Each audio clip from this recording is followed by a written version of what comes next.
NEET JEE பயிற்சி திட்டத்தில் ரூபாய் 1,00,000 வைப்பு தொகை மோசடி. சுகுணா பி. பள்ளி தலைவர் FIIT ஜேஇ நிறுவனர் மீது வழக்கு பதிவு.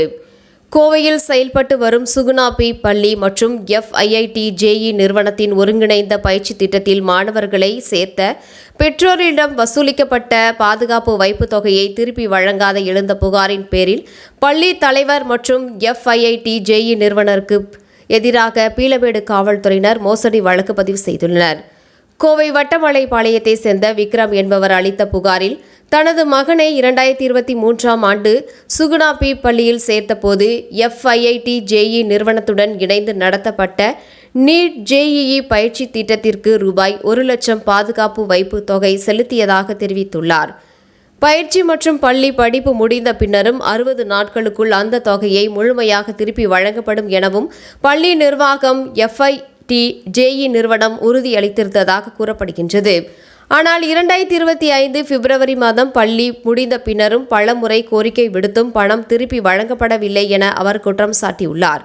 மேலும் இதுகுறித்து பள்ளி நிர்வாகத்தை அணுகிய போது FIIT ஜேஇ நிறுவனத்தை தொடர்பு கொள்ளுமாறும் தெரிவிக்கப்பட்டதாகவும் நிர்வாகத்தை அணுகிய போது எந்த விதமான தீர்வும் கிடைக்கவில்லை என்றும் புகாரில் குறிப்பிடப்பட்டுள்ளது. இந்த விவகாரத்தில் பாதிக்கப்பட்ட பல பெற்றோர்களும் இணைந்து காவல்துறையில் புகார் அளித்த நிலையில் பீளமேடு காவல் நிலையத்தில் CSR வழக்கு பதிவு செய்யப்பட்டு விசாரணை மேற்கொள்ளப்பட்டது.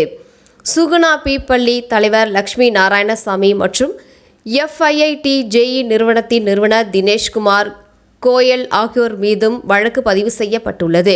மேலும் பள்ளி வளாகத்தில் CBSE விதிமுறைகளுக்கு முரணாக தனியார் பயிற்சி வகுப்புகள் நடத்தப்பட்டதாகவும் புகாரில் குற்றம் சாட்டப்பட்டுள்ளது.